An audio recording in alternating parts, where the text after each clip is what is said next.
Hi, this is a quick demo on how to make 2D plans using Sketchup for the treasure box project, and I'm going to try some variations that combine some different ideas to see if we can come up with something cool. What I'm hoping to make is something that's going to be a sort of a nested lid type arrangement, and the way it'll ultimately work is I'll be able to put a lid that sort of fits perfectly, sort of overlapping the joints here. Creates a little bit shorter a box. Instead of it being 4 inches tall, it might be 3.5. We'll lose a half inch on this overlap, but it should be a really nice effect by the time we're all done. So I'm going to start it again from scratch, delete all the work that I've done so far, and never afraid to start from scratch. Let's see if we can flesh it out. I want to do the front view, and I'm going to start with the overall dimensions of the thing. I think the thing is going to be 4 inches wide by 3 inches tall, at least to get started. That's going to be like a piece of wood. If we're viewing it from the side flat on, it would look like this. It's also, when we assemble the thing, the dimensions of the box. I'm going to have a lid on the thing as well. That lid is going to be a half an inch tall because I'm going to use half-inch thick stock to make this thing, and naturally it'll be 4 inches. And this thing will be glued right on top of the box. It'll be glued all the way around, and then we'll use a dado router all the way around the outside to separate the lid out. Hopefully this will make sense by the time we get finished with these plans. So in putting this thing together, I'm going to draw a few guides. That's what it's going to look like roughly from the outside, sort of, to get started. I'm going to drag some guides in place for things like floorboards and stuff. And let's see, I'm going to put one up here that's about half inch up there. That ought to do.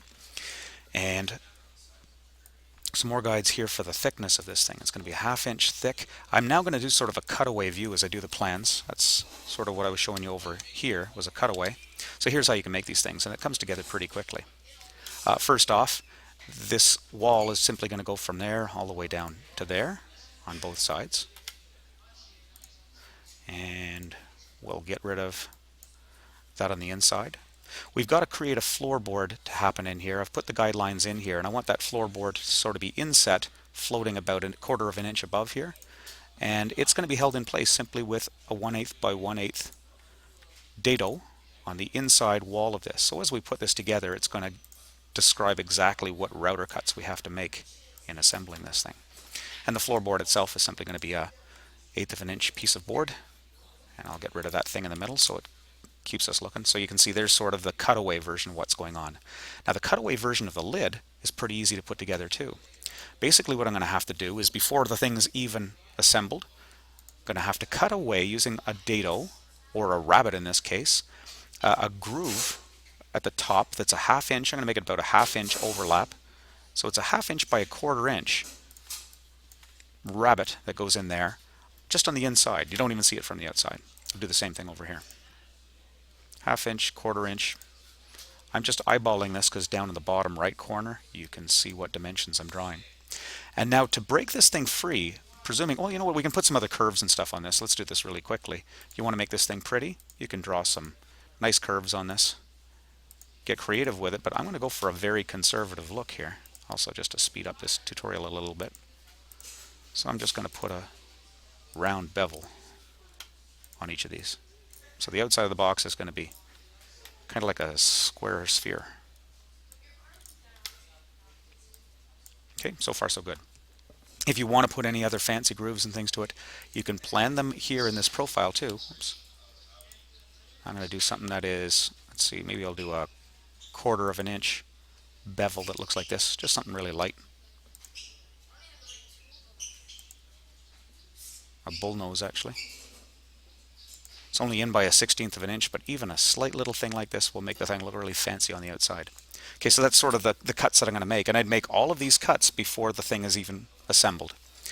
Now, to free this up, presuming we have the whole thing assembled and it looks like this in profile, after it's glued, cured, and set, then we're going to make 2 more cuts with the router. So I'm going to take the whole box, put it on the router table, and I'm going to make a half inch dado cut that is a quarter inch deep. That gives me that on the outside. I'll do the same thing on the other side. Half inch, quarter inch cut on the outside. When you do this, it's basically going to leave very little material holding these two things together, and it should free them. If it was a little deeper than a quarter of an inch, it should absolutely do the job, and the lid should break away. You got to be very careful by the time you get to that last cut, that things don't fall apart and that you've still got some good control over it. But now what you should have is a piece that is completely grouped and glued together. So I'll make that into a group just to remind myself of what's going on. That's one piece. This is going to be another piece all held together. And it's going to give us the result of having a box that has a lid that will fit perfectly like that. Hopefully that gives you the idea of what you can do next. Good luck.